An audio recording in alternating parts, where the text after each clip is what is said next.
let's talk about the world of online groups for a moment. Building an online community or a group is all about placing yourself as an expert.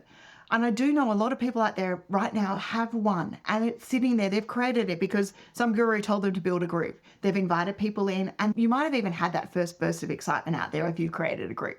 But then the group goes quiet, and that's fine. It's happened in business. Posts will get a couple of likes, and there's maybe a comment here or there, and it's not alive anymore. And that's the piece I want to talk about today. I want to talk about the difference between having a group just for the sake of having a group and building a community along the way. Because a thriving group isn't just about the numbers. It's about the energy that you bring to the group, that the people bring to the group. It's about the connection, and it's about people who want to actually show up in that online community. And the good news is that this is something you can build intentionally and on purpose for you and your business. Welcome to the Talk Podcast with ideas strategist Linda Reed-Enever. Talk is where we chat about ideas and inspiration you can use to market your business.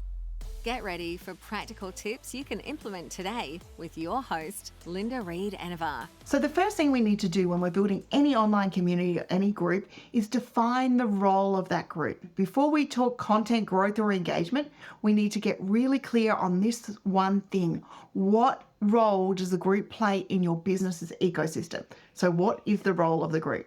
It's not just going to be extra content. It's not just an extra place just to share something. It's not somewhere to sell. It's got to sit within that offering tree that you have for your business.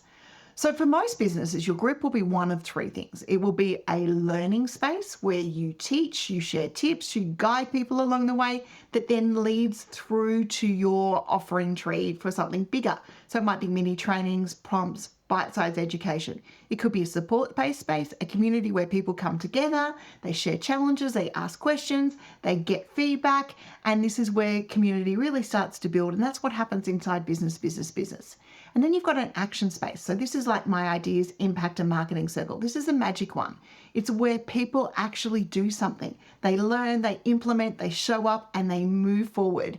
And that is why I love our whole Learn, Connect, Network and Do philosophy, because inside the ideas, impact and marketing circle, we do just that. So your group does not need to be everything. Pick the primary role of it and then build the group from there. So now we build the culture of our group, not just the content. Because this is where most groups fall over. They focus on what to post instead of how it feels to be there and part of the community. So people don't stay for content. They stay in a community and a group for connection. So we need to build the culture of our group next.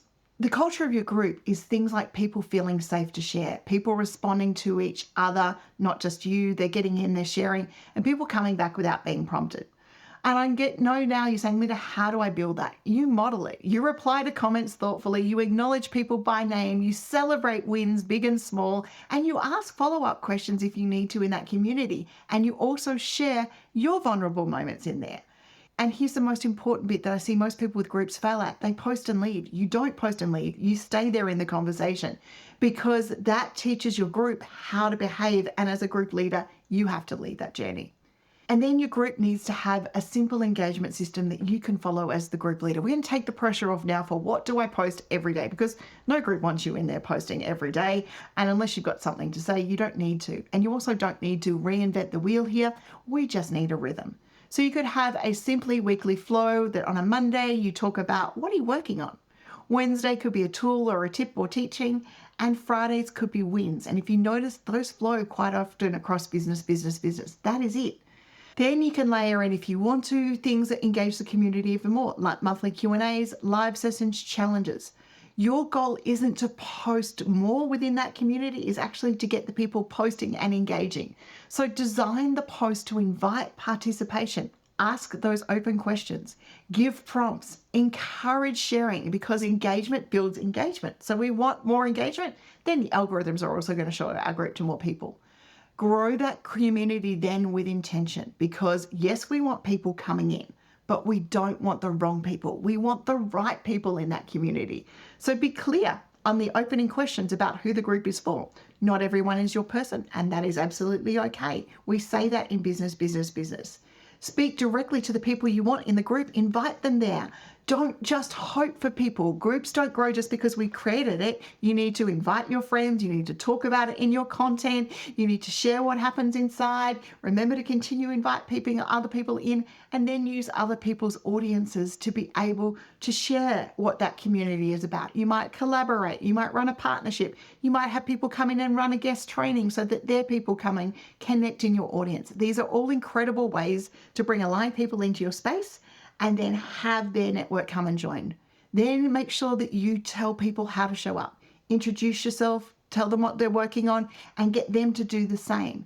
Set that expectation early that we're going to want to know about them. Your group does become a business asset. We're not going to ignore this part. We are doing it because it has a role for us in our business. Your group can absolutely support your business, but it's not about constantly selling or putting out that latest product or offering out there. It is about building trust, showing that you've got expertise and creating connection and that you're there to help. So that when you do share an offer, it feels natural, it feels aligned with the group, and it naturally feels like the next step they should be taking because your group becomes part of your customer journey tree.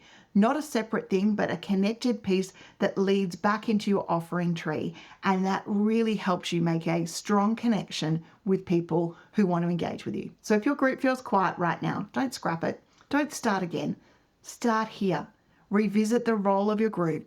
Show up and lead the conversation. Create simple structure and invite the people that you want to have there intentionally. Because a thriving group, just like anything on social media, is never about going viral. It's about building a space that people want to return to, they want to engage with, and they want to keep coming back to learn more from you and the community.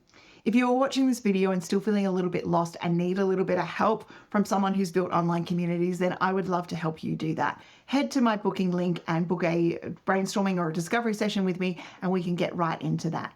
Until next time, I'm Linda Reed-Enever. I help you create impact by teaching you what I do. And if you're not already a member of our business community, please go in, join the community, and make sure you connect with other amazing business owners like you. And if you really want to be part of my inner circle, join the Ideas, Impact, and Marketing Circle, where I share in-depth tips and knowledge just like this and more for you to help you grow your business and create impact yourself. Thank you for listening to another episode of Talk with Linda Reed-Enever. Make sure you subscribe via your favourite podcast app so you don't miss the next great episode. You can find more ideas and inspiration at enevergroup.com.au.